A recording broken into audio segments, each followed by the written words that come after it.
सबसे बड़ी खबर है छत्तीसगढ़ शराब घोटाला मामला, जिसमें पूर्व मुख्यमंत्री भूपेश बघेल के बेटे चैतन्य बघेल की गिरफ्तारी को लेकर सुप्रीम कोर्ट ने एक बड़ा कदम उठाया है। सुप्रीम कोर्ट ने 31 अक्टूबर को छत्तीसगढ़ के पूर्व मुख्यमंत्री भूपेश बघेल के बेटे चैतन्य बघेल की गिरफ्तारी को चुनौती देने वाली याचिका पर प्रवर्तन निदेशालय यानी ईडी को नोटिस जारी किया है। यह एक ऐसा घटनाक्रम है जो हाई प्रोफाइल मामले की दिशा तय कर सकता है। यह गिरफ्तारी सीधे तौर पर छत्तीसगढ़ शराब घोटाला मामले से जुड़ी है। इस मामले की गंभीरता को समझते हुए सुप्रीम कोर्ट में जस्टिस सूर्यकांत और जस्टिस जय माल्या बागची की खंडपीठ ने यह आदेश पारित किया। कोर्ट ने केवल नोटिस ही जारी नहीं किया, बल्कि इस मामले में कानूनी और प्रक्रियात्मक पहलुओं पर भी गहन चर्चा की है। नमस्कार, मैं हूं चंद्रशेखर और आप देख रहे हैं नवोपदेश टीवी। सबसे पहले बात करते हैं कोर्ट रूम के अंदर बहस की। सुनवाई के दौरान वरिष्ठ अधिवक्ता कपिल सिब्बल और एन हरिहरन बघेल की ओर से पेश हुए, जिन्होंने अपने मुवक्किल की गिरफ्तारी के तरीके पर गंभीर सवाल उठाए। वहीं ईडी का पक्ष रखने के लिए additional solicitor general SV. Raju ED की ओर से उपस्थित थे। यह कानूनी लड़ाई बताती है कि दोनों पक्ष अपनी दलीलों को मजबूती से पेश करने के लिए कितने तैयार हैं। लाइव लॉ की रिपोर्ट के अनुसार चैतन्य बघेल के वकील कपिल सिब्बल ने हिरासत से रिहाई की मांग की, लेकिन कोर्ट ने इस मांग को तुरंत अस्वीकार कर दिया, जैसा कि खबरों में है। जस्टिस सूर्यकांत ने इसे स्पष्ट रूप से अस्वीकार कर दिया। यहीं से इस मामले में कोर्ट का सख्त रुख नजर आता है। सिब्बल का मुख्य तर्क यह था कि ईडी ने कानूनी प्रक्रिया का उल्लंघन किया है। उन्होंने तर्क दिया कि ईडी ने बिना कोई नोटिस या समन जारी किए केवल सहयोग न करने के आधार पर गिरफ्तारी की, जो कानून के अनुसार अवैध है। सिब्बल ने अपनी दलील को और मजबूत करते हुए साफ साफ कहा, बिना नोटिस दिए गैर सहयोग का आरोप लगाकर गिरफ्तारी नहीं की जा सकती। यह बयान गिरफ्तारी की प्रक्रिया पर सीधे सवाल खड़े करता है। हालांकि जस्टिस सूर्यकांत ने तुरंत सिब्बल के इस तर्क को खारिज करते हुए कहा कि गिरफ्तारी का आधार केवल गैर सहयोग नहीं था। कोर्ट के इस रुख से साफ है कि ईडी ने गिरफ्तारी के लिए कुछ और ठोस आधार बताए थे। ईडी की ओर से पेश हुए एएसजी एस.वी. राजू ने भी अपनी बात रखी और कहा कि जांच में पर्याप्त सबूत है। उन्होंने यह भी बताया कि इस मामले की जांच अभी जारी है।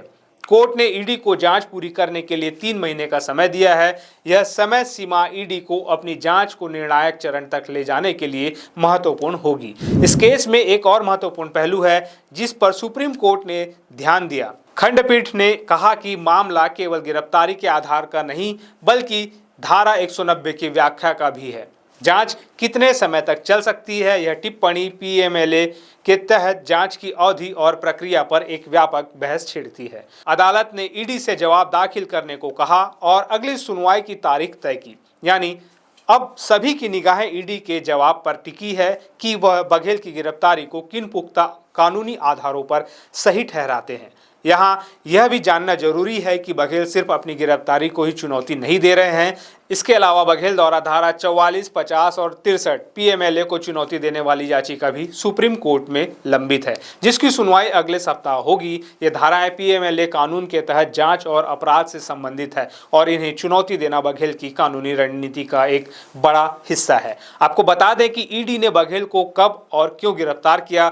गौरतलब है कि ईडी ने 18 जुलाई 2025 को आयकर विभाग, एसीबी और ईओडब्ल्यू की रिपोर्टों के आधार पर चैतन्य बघेल को गिरफ्तार किया था। इसका मतलब है कि ईडी की कार्रवाई सिर्फ एक रिपोर्ट पर आधारित नहीं थी, बल्कि अलग अलग सरकारी एजेंसियों की रिपोर्टों का संकलन था। इससे पहले भी चैतन्य बघेल को झटका लग चुका है। इससे पहले हाई कोर्ट ने उनकी गिरफ्तारी को चुनौती देने वाली याचिका खारिज कर दी थी, लेकिन हाई कोर्ट ने एक महत्वपूर्ण टिप्पणी भी की थी। हाई कोर्ट ने यह कहते हुए याचिका खारिज कर दी थी कि धारा 50 के तहत नोटिस न देना सिर्फ प्रक्रियात्मक चूक है, अवैधता नहीं।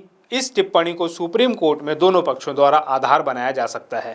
दरअसल यह पूरा मामला पीएमएलए के तहत गिरफ्तारी की प्रक्रिया, जांच की अवधि और सबूतों की वैधता पर केंद्रित है। पूर्व सीएम के बेटे की गिरफ्तारी से जुड़े इस केस में सुप्रीम कोर्ट का नोटिस जारी करना एक बड़ा कदम है। अब देखना यह है कि ईडी 3 महीने में अपनी जांच कैसे पूरी करती है और अगले सप्ताह पीएमएलए की धाराओं को चुनौती देने वाली याचिका पर क्या फैसला आता है। यह केस न सिर्फ छत्तीसगढ़ की राजनीति बल्कि देश की कानूनी व्यवस्था के लिए भी एक नजीर बन सकता है। हम इस मामले से जुड़ी हर छोटी बड़ी अपडेट आप तक पहुंचाते रहेंगे। अगर आप इस खबर पर अपनी राय देना चाहते हैं तो नीचे कमेंट बॉक्स में जरूर बताएं। क्या आपको लगता है कि गिरफ्तारी की प्रक्रिया सही थी या इसमें कानूनी खामियां थी? अपनी राय जरूर साझा करें। हर अपडेट के लिए हमारे चैनल को सब्सक्राइब करें और वीडियो को लाइक और शेयर करके हमें सपोर्ट करें।